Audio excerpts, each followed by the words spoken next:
Hello, मैं are के Saxena mastermind coaching Rewa के इस एजुकेशनल यूट्यूब चैनल में आप सभी लोगों का बहुत बहुत स्वागत और अभिनंदन करता हूं।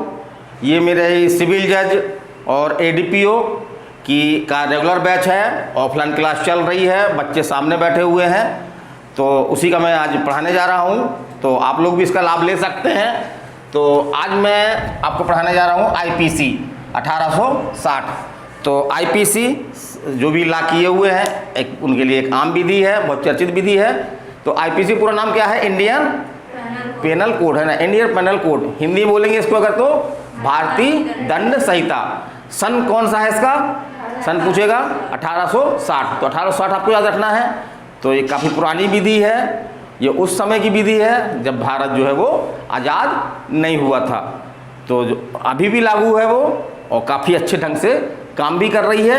यद्यपि कुछ इसमें संशोधन की आवश्यकता थी, वो संशोधन समय समय पर इसमें किए गए हैं। तो हम चलते हैं पहले। तो आईपीसी में है क्या चीज़? तो आईपीसी जो है वो, उसके दो काम हैं। एक तो अपराध की परिभाषा देना, और दूसरा काम क्या है? उस अपराध के लिए कितना दंड उसको दिया जा सके, उस दंड की मात्रा के बारे में जो है बताना। लेकिन यहाँ पे हम ये भी स्पष्ट कर दें कि आईपीसी जो है वो सभी अपराधों का उल्लेख नहीं करती है ना। अन्य विधियां भी हैं जो अपराधों को परिभाषित करती हैं और उनको दंडित करती है। तो एकांकी विधि नहीं है, ये अपने आप में सर्वोच्च विधि नहीं है ना, अन्य विधियां भी हैं। ठीक है, आगे चलते हैं हम।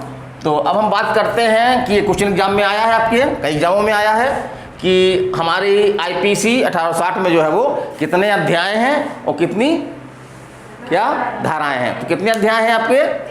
23 अध्याय हैं, और धाराओं की संख्या कितनी है? सेक्शन की संख्या 511 है। तो इसको आप निसंदेह रूप से याद रखें। कोई भी अगर आप पढ़ रहे हैं तो पहली जानकारी तुमको यही होना चाहिए कि भाई इसमें टोटल अध्याय कितने हैं या इसमें जो है वो सेक्शन कितने हैं। तो एग्जाम में क्वेश्चन आया है आपका ये। फिर हम आगे चलते हैं। तो जैसा हमने बताया था कि ये उस समय बनाई गई थी जब भारत आज़ाद नहीं हुआ था। तो उस समय जो विधि आयोग के सदस्य थे आपके लॉर्ड मेकाले, उनके नेतृत्व में जो है वो एक टीम ने जो है वो आपकी आईपीसी की ड्राफ्टिंग तैयार की थी। तो इस प्रकार से हम कह सकते हैं कि लॉर्ड मेकाले जो है वो आईपीसी के जनक भी कह सकते हैं उनको। अगर कहीं क्वेश्चन आपको आता है एग्जाम में कि आईपीसी जनक कौन है, तो आप बेशक लिख सकते हैं कौन है? लॉर्ड मेकाले हैं। चलिए आगे चलते हैं हम। तो अब हम बात करते हैं कि इसको गवर्नर जनरल की अनुमति कब मिली। जो आईपीसी जो पारित की गई ब्रिटिश संसद द्वारा, उसको जो है वो गवर्नर जनरल, क्योंकि उस समय जो सर्वोच्च पद होता था वो गवर्नर जनरल होता था। जिस तरह से वर्तमान में सर्वोच्च पद कौन सा है? वर्तमान में राष्ट्रपति। उस तरह से वहाँ पर राष्ट्रपति में होकर के क्या सर्वोच्च पद क्या कहलाता था? Governor general. तो कब अनुमति दी गई? 6 अक्टूबर 1860 को। तो ये सन आपको याद रखना है, एग्जाम में आ सकता है आपको क्वेश्चन ये। और एक ये क्वेश्चन आपके कई एग्जामों में आया है आपका कि यद्यपि ये भी सन इसका 1860 है ना, आईपीसी 1860, लेकिन ये 2 साल बाद लागू हुई। और वर्ष की पहली तारीख तो इससे याद रहेगा आपको, है ना, जिस दिन हम हैप्पी न्यू ईयर मनाते हैं। तो 1 तारीख तो हमको याद रहेगी, 1 जनवरी। और कैसे याद रखेंगे? 60 में 2 बढ़ा देंगे हम, तो क्या हो जाएगा? 60 में 2 बढ़ाएंगे तो क्या हो जाएगा? 62 हो जाएगा। तो इस तरह हम क्या याद रखेंगे? 1862। और अपन डेट भी याद रख सकते हैं, माह भी याद रख सकते हैं, बड़े आसान है। 1 जनवरी 1862 क्या है? 1 जनवरी 1862 को हमारी जो है आईपीसी लागू हुई। फिर हम आगे चलते हैं। तो अब हम बात करते हैं, सेक्शन में आते हैं। तो यहाँ पे हम ये स्पष्ट कर दें कि आईपीसी में 511 सेक्शन है, लेकिन हर सेक्शन इम्पोर्टेंट नहीं है। बहुत सारे बच्चे तनाव में रहते हैं कि सर इतने सारे सेक्शन हैं, कैसे हम याद करेंगे इनको, तो इसी टेंशन में रह जाते हैं वो। तो जो इम्पोर्टेंट सेक्शन है, यदि आप गंभीरता से आईपीसी पढ़ेंगे तो वो अपने आप उभार लेते हैं, है ना, अपने आप को एहसास कराते हैं कि मैं इम्पोर्टेंट हूँ। क्या एहसास कराते हैं? कि मैं इम्पोर्टेंट हूँ। तो जो इस तरह से बोले सेक्शन कि मैं इम्पोर्टेंट हूँ, वो सेक्शन आपको दिमाग में रखना है। पूरे सेक्शन रखने की दिमाग में ज़रूरत नहीं है। तो अब हम बात करते हैं सेक्शन 1 की, है ना। तो इसमें 2 चीज़ें बताई गई हैं। एक तो नाम बताया गया कि ये अधिनियम है। भाई जो अधिनियम है, भाई संसद द्वारा जो भी पारित किए जाते हैं वो अधिनियम कहलाते हैं। हम कुछ विधि को संहिता बोल देते हैं, कुछ विधि को हम अधिनियम बोल देते हैं, या कोड या एक्ट। तो इसको हमने आईपीसी क्या बोलते हैं? हम इंडियन पिनल कोड, है ना, कोड संहिता बोल देते हैं। लेकिन अगर कोई बहुत सारे सेक्शन बोलते हैं हम, जैसे बहुत सारे अधिनियम है ना, उनको हम अधिनियम बोलते हैं, तो उसमें कोई अंतर नहीं है। अधिनियम और सेक्शन में जो है वो कोई अंतर नहीं है। फिर हम बात करते हैं तो इसमें नाम क्या है इसका, तो नाम क्या है, भारतीय दंड संहिता 1860, इसका नाम बताया गया है। और दूसरा इसका विस्तार कहाँ पे है, तो यहाँ पे कुछ संशोधन हुए हैं। जैसे कि पहले आईपीसी में लिखा हुआ था कि आईपीसी का विस्तार जो है वो जम्मू कश्मीर राज्य को छोड़ करके संपूर्ण भारत में होगा, माने जम्मू कश्मीर में आईपीसी हमारी ये लागू नहीं होती थी। लेकिन स्थितियाँ बदली, आपका ये डेट बता रहे 5 अगस्त 1919 को क्या किया गया, जो संविधान का आर्टिकल कौन था 370, जो जम्मू कश्मीर को एक विशेष दर्जा देता था, है ना, उनके लिए अलग कानून थे, तो उसको जब हटा दिया गया तो इसका विस्तार जो है वो कहाँ हो गया, जम्मू कश्मीर में भी हो गया। तो अब अगर क्वेश्चन आता है आपका कि आईपीसी कहाँ लागू होती है, तो आपको क्या लिखना है कि संपूर्ण भारत में, उसमें जम्मू कश्मीर भी शामिल है।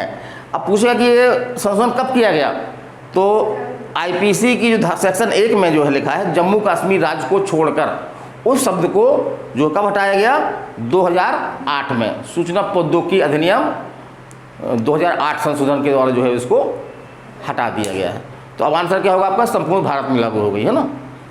ऐसे जहाँ भी कोई विधि है, आप बहुत जगह विधि देखे होंगे, ज़्यादातर विधियाँ ऐसी थी जो जम्मू कश्मीर छोड़ करके भारत में लागू होती थी, तो अब सब की स्थिति बदल गई है ना।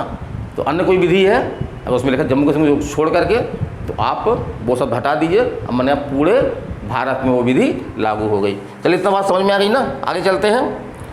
तो अब हम बात करते हैं 370 की। तो कभी ऐसा कुछ नहीं पूछा गया है, संविधान में आया है क्वेश्चन कि अनुच्छेद 370 क्या है, ये क्या था।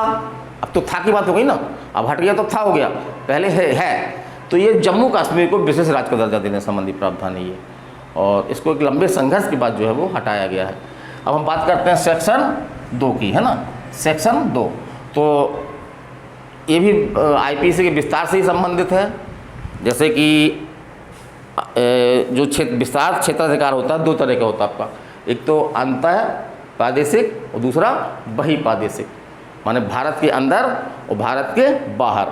तो धारा आपकी 3, 4 और 5 नहीं है, 3 और 4 में जो है वो क्या बताया गया है, बहिर्प्रादेशिक क्षेत्राधिकार बताया गया। और अनुच्छेद 2 में, सेक्शन 2 में क्या बताया गया है, अंत क्षेत्राधिकार। तो सेक्शन 2 में ये कहा गया है कोई भी व्यक्ति चाहे वो भारत का नागरिक हो या ना हो, यदि वो भारत के अंदर अपराध करता है तो उस पर आईपीसी लागू होगी और उसको दंडित किया जा सकेगा। ये कहाँ कहा गया आपके सेक्शन 2 में।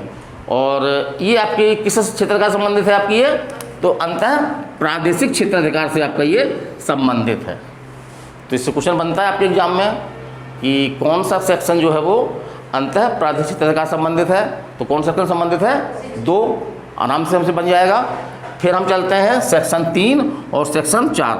तो सेक्शन 3 ये बोलता है कि भारत के बाहर, माने जो भारत की सीमाएं हैं उसके बाहर, भारत के बाहर किए गए किंतु उसके भीतर विधि के अनुसार विचारणीय अपराधों का दंड। तो कोई व्यक्ति जो आईपीसी उस पर लागू होती है, आईपीसी का दायित्वाधीन है, यदि वो भारत के बाहर कहीं भी दुनिया में कहीं भी किसी भी देश में अपराध करता है तो उस पर जो है वो आईपीसी लागू होगी लागू, उस पर आईपीसी लागू होगी। तो ये भारत के बाहर की बात कर रहा है ना। दूसरे सेक्शन हम 4 देखते हैं तो इसमें भी भारत के बाहर की बात कही गई है। तो राज्य क्षेत्रातीत अपराधों पर संहिता का विस्तार, तो ये 3 कंडीशन है जब आईपीसी उस पर लागू हो जाएगी। पहली कंडीशन क्या है कि भारत के नागरिक द्वारा भारत के बाहर किए गए अपराध पर। तो अगर कोई भारत का नागरिक है वो यदि भारत के बाहर कोई अपराध करता है तो उस पर क्या लागू होगी, आईपीसी लागू होगी ना, आईपीसी लागू होगी। तो दूसरा देखते हैं हम कि भारत के राष्ट्रीयगत पोत या विमान में किए गए अपराध। तो यदि भारत का कोई जहाज है, पानी का जहाज, पोत माने पानी का जहाज, और आपका दूसरा शब्द क्या लिखा हुआ है, विमान, है ना। विमान मतलब जो हवाई जहाज, जो हवा वायु में उड़ते हैं ना, वो कहलाते हैं विमान। और जो जल में आपके, क्योंकि भारत 3 ओर से जो है वो पानी से घिरा हुआ है, तो भारत के जहाज भी होते हैं, है ना। बहुत सारे सफ़र जहाज से किए जाते हैं, बंदर, है ना। तो अगर उसमें कोई व्यक्ति अपराध करता है और यदि वो भारत का राष्ट्रीयकृत पोत या विमान है तो उस पर आईपीसी का विस्तार होगा। तीसरी बात जो ये बाद में जोड़ी गई है, आपकी 2008 में जोड़ी गई है बात ये, तो जैसा कि वर्तमान युग जो है वो कंप्यूटर का युग है, अब बहुत सारे अपराध जो है कंप्यूटर के माध्यम से होने लगे हैं, तो उन पे भी आईपीसी कैसे लागू हो। तो इसमें ये कहा गया है कि यदि कोई व्यक्ति है जो भारत के बाहर से कंप्यूटर साधन के माध्यम से कोई भारत के अंदर अपराध करता है तो उस पर भी जो है वो आईपीसी लागू होगी। बहुत सारे अपराध कर नहीं कर, कोई हमारा खाता हैक कर लिया, पाकिस्तान में है या अमेरिका में, वहाँ से किसी व्यक्ति ने हमारे फेसबुक हैक कर ली, तो ये क्राइम है ये। तो उस व्यक्ति को अगर हमारे पकड़ में आता है वो व्यक्ति, है ना, उसका हम प्रत्यर्पण करवा सकते हैं उस देश से, संधि कर रखे होते हैं। तो भारत ने कई देशों के संग जो है वो प्रत्यर्पण संधि कर रखी है। तो यदि कोई ऐसा व्यक्ति जो यहाँ पे दायित्वाधीन रहने के दिन दायित्वाधीन है, वो कहीं बाहर भाग जाता है तो वहाँ से उसको पकड़ के लाते हैं। इसके लिए आपकी एक पुलिस भी है आपकी, है ना, इंटरपोल जिसको बोलते हैं, इंटरनेशनल पुलिस, वो भी हेल्प करती है। और इसमें एक चीज़ और बताई गई है कि कंप्यूटर साधन का मतलब क्या है। तो कंप्यूटर साधन को हमारे आईपीसी में कहीं परिभाषित नहीं किया गया है। इसकी परिभाषा कहाँ मिलती है हमको? सूचना प्रौद्योगिकी अधिनियम में मिलती है। तो इसका वही अर्थ माना जाएगा जो सूचना प्रौद्योगिकी में कंप्यूटर साधन का जो अर्थ बताया गया है, वही अर्थ यहाँ पे भी लागू होगा। और ये आपका बहुत फेमस दृष्टांत है ना, इस दृष्टांत बहुत फेमस दृष्टांत है, कई जगहों में क्वेश्चन आपका आया है।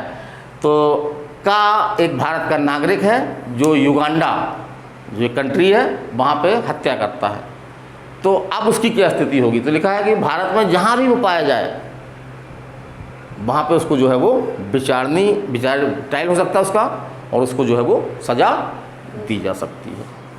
और अब एक क्वेश्चन आपका एग्जाम में आया है कि कौन कौन से सेक्शन जो है वो बहिर्प्रादेशिक क्षेत्राधिकार से संबंधित हैं। कौन कौन से सेक्शन बहिर्प्रादेशिक क्षेत्राधिकार से संबंधित हैं? तो कौन कौन से संबंधित हैं? सेक्शन 3 और सेक्शन 4। और सेक्शन 2 का संबंधित है अंतः प्रादेशिक क्षेत्राधिकार से संबंधित है।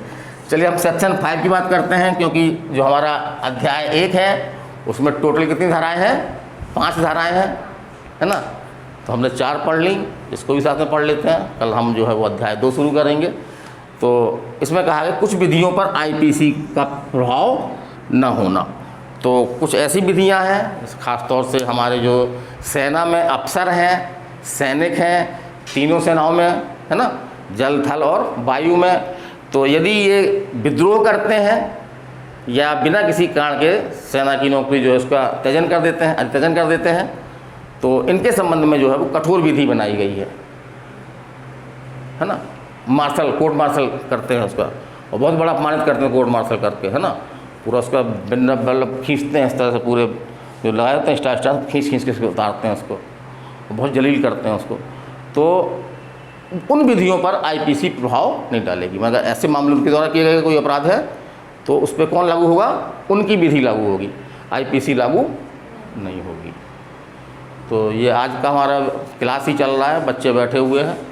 तो ये आईपीसी 1860 के बारे में कुछ बेसिक जानकारी दी हमने, और सेक्शन 1 से लेकर के कहाँ तक? 5 तक हमने बताया है। फिर मुलाकात होगी अगले वीडियो में। नमस्कार, धन्यवाद।